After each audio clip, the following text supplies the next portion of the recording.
নমস্কার বন্ধুরা, অজানার পথের নতুন পর্বে আপনাদের সকলকে স্বাগত জানাই। রাত পোহালেই পালিত হবে আষাঢ় অমাবস্যা, আর এখন চলছে আষাঢ় মাসের কৃষ্ণপক্ষের তিথি। বন্ধুরা, আপনারা কি জানেন এই আষাঢ় অমাবস্যা কেন গুরুত্বপূর্ণ? শাস্ত্রে একে পবিত্রতম দিন হিসেবে গণ্য করা হয়েছে। বলা হয়, আষাঢ় অমাবস্যা এমন একটি তিথি যাতে পূর্বপুরুষদের উদ্দেশ্যে তর্পণ করলে তারা সহজেই প্রসন্ন হন। বন্ধুরা, আপনারা কি জানেন এই আষাঢ় অমাবস্যার তাৎপর্য কি? কবে পড়েছে আষাঢ় অমাবস্যা? এই দিনের সবচেয়ে শুভ সময় কখন রয়েছে? এছাড়াও আষাঢ় অমাবস্যায় ঠিক কোন কোন কাজ করলে পূর্বপুরুষদের আশীর্বাদ পাওয়া যাবে? আষাঢ় অমাবস্যার করণীয় কাজ সম্পর্কে জানেন কি? বন্ধুরা, এই সব তথ্যই থাকছে আমার আজকের এই ভিডিওটিতে, তাই অবশ্যই ভিডিওটি স্কিপ না করে শেষ পর্যন্ত দেখতে থাকুন। হিন্দু ক্যালেন্ডার অনুযায়ী চতুর্থ মাস অর্থাৎ আষাঢ় মাস শুরু হয়ে গিয়েছে গত 23শে জুন থেকে। কথিত আছে, বৃষ্টি স্নাত এই মাসে ভগবান শ্রী বিষ্ণুর পূজা করলে তার অপার করুণা লাভ করা যায়।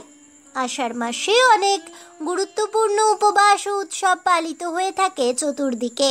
তার মধ্যে আষাঢ় অমাবস্যার রয়েছে বিশেষ তাৎপর্য। এছাড়াও এই আষাঢ় অমাবস্যার দিনে পিতৃপুরুষদের তর্পণ করারও বিশেষ প্রথা রয়েছে।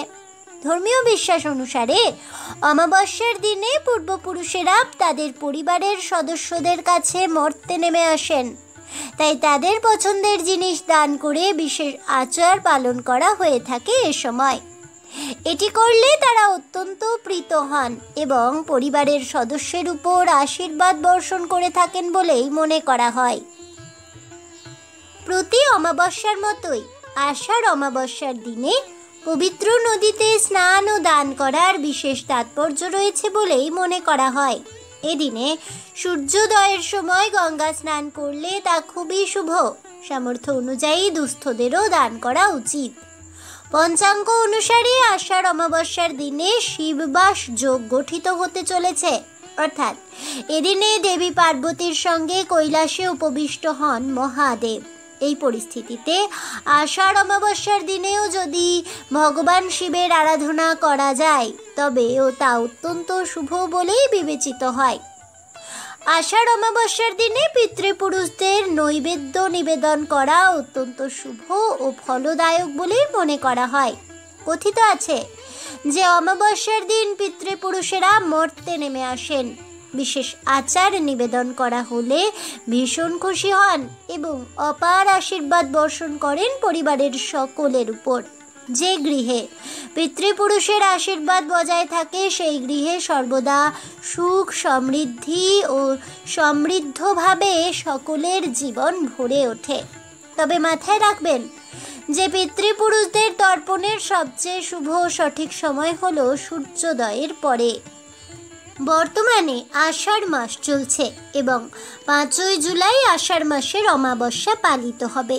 হিন্দু ধর্মে অমাবস্যার তিথিকে অত্যন্ত বিশেষ হিসাবেই বিবেচনা করা হয়।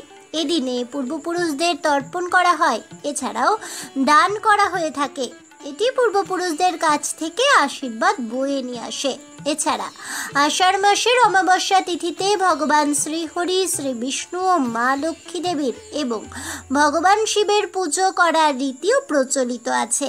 এছাড়া শনি এই সময়ে বকরি চালে রয়েছে, তাই এই আষাঢ় অমাবস্যায় শনিদেবেরও পুজো করুন, তাতে শনিদেবের আশীর্বাদ পাওয়ার সুযোগ রয়েছে।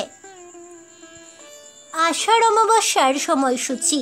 হিন্দু ক্যালেন্ডার অনুসারে আষাঢ় মাসের কৃষ্ণপক্ষের অমাবস্যা তিথি শুরু হবে আগামী 5ই জুলাই ভোর 4:57 এই তিথি শেষ হবে আগামী 6ই জুলাই ভোর 4:26 এমন পরিস্থিতিতে আগামী 5ই জুলাই 2024 আষাঢ় অমাবস্যার উপবাস পালিত হবে।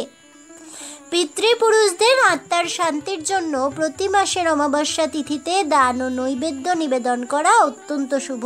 তেমনি আষাঢ় অমাবস্যাতেও সমানভাবে পিতৃপুরুষদের তর্পণ করার প্রথা রয়েছে। পূর্বপুরুষদের তর্পণ করার উপযুক্ত সময় হলো সূর্যোদয়। সূর্যোদয়ের সময় স্নান ও দান ধ্যান করার পর পিতৃপুরুষকে তর্পণ করতে হবে, নৈবেদ্য দিতে হবে। সাদা ফুল, কালো তিল ও কুশ ব্যবহার করে পূর্বপুরুষদের তর্পণ করুন। পূর্বপুরুষদের তর্পণ দক্ষিণমুখী করে করতে হয়। তর্পণের সময় পূর্বপুরুষদের ধ্যান করা উচিত। বলা হয় অমাবস্যা তিথিতে কাক, কুকুর বা গরুকে খাবার খাওয়াতে হয়। এর পাশাপাশি আষাঢ় অমাবস্যার দিনে অশ্বত্থ বা বট গাছে জল নিবেদন করুন। এটি পূর্বপুরুষদের কাছ থেকে আশীর্বাদ নিয়ে আসে। অমাবস্যায় ব্রাহ্ম মুহূর্তে অর্থাৎ সূর্যোদয়ের আগে স্নান করা খুব শুভ বলেই মনে করা হয়। এই অমাবস্যায় স্নানের শুভ সময় হলো 5ই জুলাই ব্রাহ্ম মুহূর্তে 4:08 থেকে শুরু হবে এবং 5:29 পর্যন্ত তা চলতে থাকবে। অমাবস্যায় দান করার শুভ সময় হবে সকাল 7:13 থেকে সকাল 8:57 পর্যন্ত। এরপরে সকাল 8:57 থেকে সকাল 10:41 পর্যন্ত দান করা ভালো বলেই মনে করা হয়। দানের জন্য মুহূর্ত হবে সকাল 11:58 থেকে দুপুর 12:54 পর্যন্ত। অমাবস্যার দিনে ব্রাহ্ম মুহূর্তে ঘুম থেকে উঠে স্নান করুন, তারপর সূর্যদেবকে অর্ঘ্য নিবেদন করুন। আপনার পূর্বপুরুষদেরও প্রার্থনা করুন। এদিনে অমাবস্যার সকালে পিপল গাছের জল নিবেদন করুন। দরিদ্র অভাবীদের খাদ্য, বস্ত্র, টাকা এবং অন্যান্য প্রয়োজনীয় জিনিসপত্র দান করুন। অমাবস্যার দিনে নেতিবাচক শক্তি সক্রিয় থাকে, তাই শ্মশান, কবরস্থান অথবা কোনো নির্জন স্থানের কাছে ঘেঁষবেন না। অমাবস্যার দিনে মাছ, মাংস, মদ সেবন করতে নেই। এটা করলে জীবনে নেতিবাচকতার প্রভাব বৃদ্ধি পায়। পবিত্র আষাঢ় অমাবস্যার সন্ধ্যাবেলা অশ্বত্থ গাছের নিচে সর্ষের তেলের প্রদীপ জ্বালালে অত্যন্ত শুভ ফল লাভ করা যায়। মনে করা হয় অশ্বত্থ গাছেই পূর্বপুরুষেরা বাস করেন। প্রয়াত পূর্বপুরুষেরা এদিনে আশীর্বাদ করেন তাদের উত্তরপুরুষদের, দেখতে আসেন তাদেরকে, তাই তাদের উদ্দেশ্যে প্রদীপ প্রজ্বলন করলে তারা খুশি হন। এছাড়াও এদিন সন্ধেবেলা বাড়ির দক্ষিণ দিকে একটি সর্ষের তেলের প্রদীপ জ্বালিয়ে দিন। এদিনে ময়দা দান করা অত্যন্ত শুভ ফলদায়ক বলেই মনে করা হয়। এছাড়াও এদিন নুন চিনিও দান করতে পারেন যথাসম্ভব। আষাঢ় অমাবস্যা তিথিতে কিছু নিয়ম মেনে চলা যেমন জরুরি, তেমনি এদিনে ভুলেও কোনো প্রবীণ মানুষের সাথে দুর্ব্যবহার করতে নেই। এদিনে মদ, মাংস ছুঁতে নেই। কারোর সাথে এদিন ঝামেলায় না জড়ানোই ভালো। আষাঢ় অমাবস্যা তিথিতে কোনো ভিক্ষাজীবী আপনার দ্বারে এলে তাকে কখনোই খালি হাতে ফিরিয়ে দেবেন না। প্রবাদ ও লোককথা অনুযায়ী পাণ্ডবদের প্রপৌত্র জন্মেঞ্জয় এই দিনেই তার রাজ্যে মহাভারত পাঠ করা শুরু করেছিলেন, আর তাই এই বিশেষ দিনে গীতা পাঠ করা অত্যন্ত শুভ। কোনো জাতক জাতিকার বাড়িতে অর্থের অভাব হোক বা কেউ একাধিক ঝামেলায় জর্জরিত হন, সব সমস্যার সমাধান এই দিনেই হয় সামান্য কিছু উপায় করলেই। এদিনে গীতা পাঠ করলে সকল সমস্যার সমাধান হয় নিমেষেই। চলুন জেনে নেওয়া যাক আর কি কি উপায়ে এই বিশেষ দিন অবলম্বন করলে জীবনের সব সমস্যার সমাধান মেলে সহজেই। গাছ লাগানো। জ্যোতিষশাস্ত্র মতে সমস্যার সমাধানের জন্য বেশ কিছু প্রতিকার করতে হয়। এর ফলে জীবনে নেমে আসা দুর্যোগ থেকে মুক্তি পাওয়া সম্ভব। আসুন দেখে নেওয়া যাক আষাঢ় অমাবস্যায় কোন প্রতিকার করলে সবচেয়ে ভালো ফল মেলে। সনাতন ঋতুচক্র অনুযায়ী আষাঢ় মাসের অমাবস্যা তিথিতে থাকে বর্ষাকাল। বর্ষাকালে গাছ লাগানোর আদর্শ সময় বলেই উপযুক্ত। পরিবেশের ক্ষেত্রেও তা অত্যন্ত শুভ। তাই এই সময় অশ্বত্থ, বাদাম, নিম, আমলকি, অশোক, তুলসী, বেল ইত্যাদি পবিত্র গাছ লাগালে পূর্বপুরুষেরা ও দেবতারা অত্যন্ত খুশি হন। তবে এক্ষেত্রে বাড়ির মধ্যে অশ্বত্থ, নিম, আমলকি গাছ কখনোই লাগানো উচিত নয়। আশেপাশের যে কোনো ফাঁকা জায়গায় গাছ লাগিয়ে দিতে পারেন। প্রাণীদের খাবার খাওয়ানো।